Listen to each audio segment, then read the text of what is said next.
ప్రతిక్షణం తాజా వార్తల కోసం 95 న్యూస్ ఇప్పుడు యాప్ లో మీ ముందుకు వస్తోంది. రాజకీయ, సామాజిక, సినిమా అంశాలపై ఎప్పటికప్పుడు మీ ముందుకు వస్తుంది మన 95 న్యూస్ యాప్. మీరు ఎక్కడున్నా ఎప్పుడైనా తాజా సమాచారం కోసం 95 న్యూస్ యాప్ డౌన్లోడ్ చేసుకోండి. ఇప్పుడు మనతో పాటు ఎన్ఆర్ఐ ఉమా గారు ఉన్నారు. ఈవిడైతే ఎలక్షన్ కమిషన్ ఫ్రాడ్ అంటున్నారు. అసలు ఎందుకు అలా అంటున్నారు, ఆవిడ చెప్పాలనుకున్నది ఏంటి, గవర్నమెంట్కి ఏం చెప్పాలనుకుంటున్నారు, ఒకసారి ఆవిడని అడిగి తెలుసుకుందాం. నమస్తే మేడం, మీరు ఏం చెప్పాలనుకుంటున్నారు? అసలు మీరు అంటే యుఎస్ నుంచి ఓకే, అక్కడ ఎక్కడ ఉంటారు? మేరీల్యాండ్లో ఉంటాను.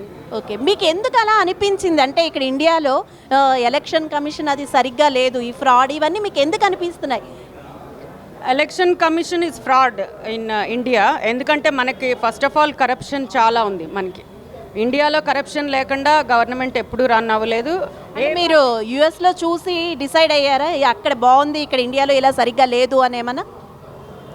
కైండ్ ఆఫ్, ఎందుకంటే నేను అక్కడ గవర్నమెంట్కి పనిచేశాను కన్సల్టెంట్ కింద, కంప్యూటర్ ప్రొఫెషనల్ కింద కంప్యూటర్ సిస్టమ్స్ని డెవలప్ చేశాను అక్కడ ఫెడరల్ గవర్నమెంట్ ఏజెన్సీస్కి. సో వాళ్ళ దగ్గర కరప్షన్ అంటే ఇట్లాంటి కరప్షన్ అసలు లేదు. అసలు ఇండియా ఇస్ కరప్ట్ అని గ్యారంటీగా చెప్పాలి. అంటే ఇండియా ఇస్ కరప్ట్ అని అంత గ్యారంటీగా ఎలా చెప్తున్నారు? మీకు ఏ విషయంలో అనిపించింది? ఇక్కడ ఏం పరిశీలించారు, అంటే ఏ విషయంలో మీరు అలా డిసైడ్ అయ్యారు? ఎందుకంటే ఇక్కడ డబ్బులు లేదే కోట్లు ముందర క్రోన్నారు ఒక్కొక్కటి. అంటే పార్టీ టికెట్ రావాలి అంటే ఒక ఫండ్ ఒక్కటే కాదు కదా, చాలా విషయాలు పరిగణలోకి తీసుకుంటారు కదా ఒక టికెట్ ఇవ్వాలంటే. సో మరి అయితే ఎందుకంటే మీకెందుకు అలా అనిపిస్తుంది ఇక్కడ సరిగ్గా లేదు అని? First of all they are buying the voters. అంతకన్నా కరప్షన్ ఇంకేముంటుంది system. Election commission it's responsibility of parliament. Parliament is corrupt. Indian government కాదు, కాంగ్రెస్ కాదు, మన బీజేపీ కాదు, పార్లమెంటే కరప్ట్. అక్కడ మన స్పీకరో మెంబర్సో అంతా కరప్షన్, అది అక్కడే ఉంది. మొత్తం కాన్స్టిట్యూషన్ని స్ట్రక్చరల్ ఇంటిగ్రిటీని పోయేట్టుగా చేస్తున్నారు. అంటే అంటే చేంజెస్ ఏమొస్తే బాగుంటాయి అనుకుంటున్నారు మీరు? గవర్నమెంట్కి ఏం చెప్పాలనుకుంటున్నారు మీ నుంచి? గవర్నమెంట్కి చెప్పాల్సింది ఏంటంటే, government in the sense parliament as an institution which commissioned this election whatever process, that is totally fraud. That is not serving the public anymore as it is supposed to. Okay, fraud అన్నది మీరు already చెప్పారు, but A changes ఏం కోరుకుంటున్నారు? Computerise చేయండి. Computer systems బాగా develop అయినాయి కదా. IBM main frames పెట్టండి, సిస్టమ్స్ని తీసుకురండి.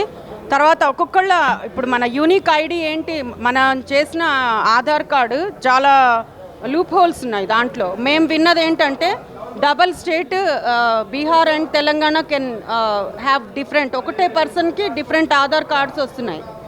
మన ఇది థంబ్ ఇంప్రెషన్ ఉందో అంటున్నారు, దాన్ని స్కాన్ చేసే మిషన్స్ సరిగ్గా ఉన్నాయా లేదా, లేకపోతే మొత్తం అంతా కూడా సెల్ ఫోన్స్లో తీసుకొచ్చారు. ఆ సెల్ ఫోన్స్ ఎక్కడి నుంచి? చైనా నుంచి మ్యానుఫ్యాక్చరింగ్. సో మనకి ఇండియాలో మ్యానుఫ్యాక్చరింగ్ లేదు. First of all computer business tycoons ఉన్నారు కదా, మన ఇన్ఫోసిస్ వాళ్ళు, నందన్ నిలేక్ అని వాళ్ళందరూ, వాళ్ళు పెట్టే సిస్టమ్స్ ఏవి కూడా అసలు రోబస్ట్ సిస్టమ్స్ కాదు. వాళ్ళంతా కూడా వాళ్ళు పొలిటీషియన్స్ లాగే తయారయ్యారు. వాళ్ళు కూడా ఫ్రాడ్ చేస్తున్నారు, వాళ్ళకి తెలిసి తెలియక సిస్టమ్స్ పెడుతున్నారు. సో అది టోటల్గా పార్లమెంట్లో తీసుకురావాల్సిన ఇష్యూ ఇది. అంటే ఇప్పుడున్న ప్రభుత్వాలు ఒకవేళ అడిగితే వీళ్ళు ఎన్ఆర్ఐస్ ఎక్కడో వేరే దేశం వెళ్ళిపోయిన వాళ్ళకి ఈ దేశం గురించి, ఇక్కడ ఉన్న వాటి గురించి ఏం తెలుసు, ఫ్రాడ్ అని ఎలా చెప్పగలుగుతారు అని అడిగితే మీరు ఏం చెప్తారు? ఎందుకంటే నాకు ఎక్స్పీరియన్స్ ఉంది మేడం. నేను అక్కడ అమెరికన్ గవర్నమెంట్కి చేశాను, బట్ ఇండియన్ గవర్నమెంట్లో చేయలేదు కదా, మరి మీకు ఎలా తెలుస్తుంది? ఇండియన్ గవర్నమెంట్కి చేయలేదు. ఇండియన్ గవర్నమెంట్ అంతా protected by the union public service commission. అక్కడంతా కూడా ఏజెన్సీస్ ఉంటాయి. అక్కడ నేను ఈజీగా డిఫరెన్సెస్ చెప్పేయగలను, ఎందుకంటే ఇక్కడ సిస్టమ్ తెలిసి ఇక్కడే చదువుకున్నా కదా. నేను ఇక్కడ చదువుకుని ఇక్కడ బార్కులో కూడా వస్తే చేరకుండా నేను వెళ్ళిపోయాను అమెరికాకి. సో అమెరికన్ గవర్నమెంట్కి పనిచేశాను.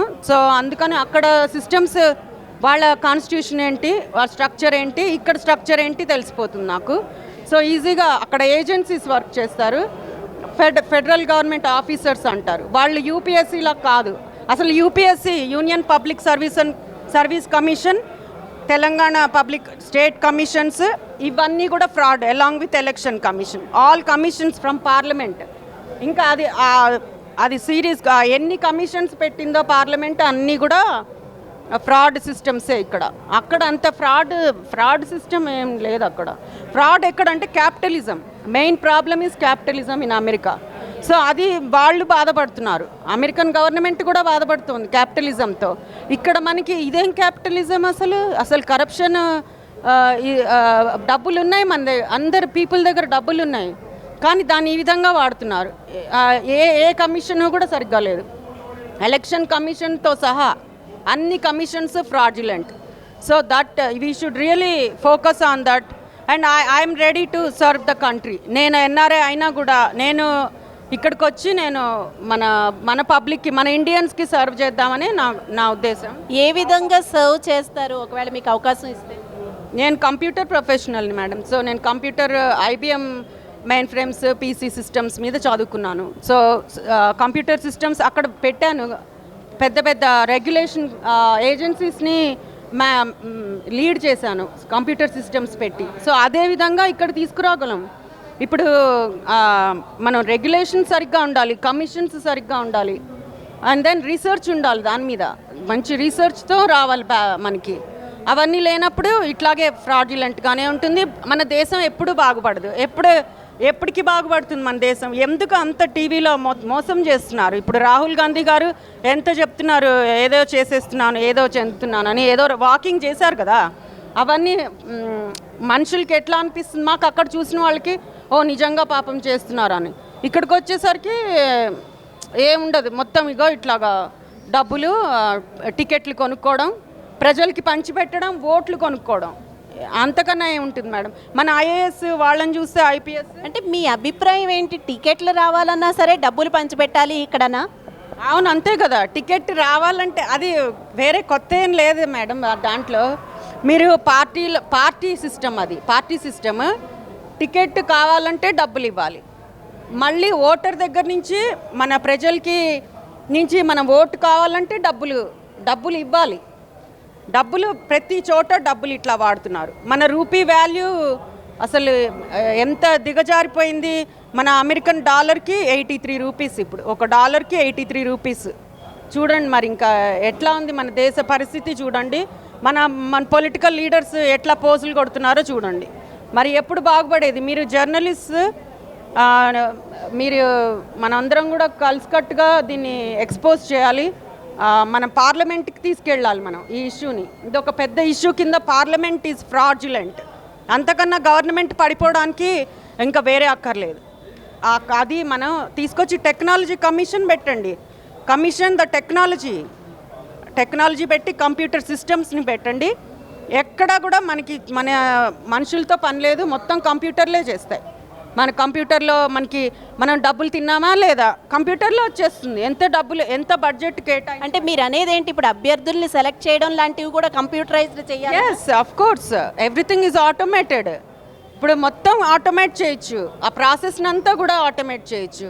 ఎవరైతే అభ్యర్థులు ఈ టికెట్ డబ్బులు ఏమి ఓటర్లకు డబ్బులు ఇవ్వడం అవి కూడా అక్కర్లా. ఓటర్లు ఇంట్లో కూర్చుని వేసేయచ్చు వాళ్ళ ఓటు సెలెక్షన్. ఓకే, ఓట్లు కూడా ఇంట్లోంచే వేయచ్చు ఈజీగా. అండ్ మీకు పార్లమెంట్ సీట్స్ కూడా ఆటోమేట్ చేయొచ్చు. ఎప్పుడు బాధపడుతున్నారు కదా ఎవరు సీట్ ఎక్కడ వేయాలి అంతా కూడా everything can be automated. So technology commission రావాలి మేడం. మన పార్లమెంట్లో తీసుకురావాలి మనం టెక్నాలజీ కమిషన్. అది. Okay, thank you madam. Thank you.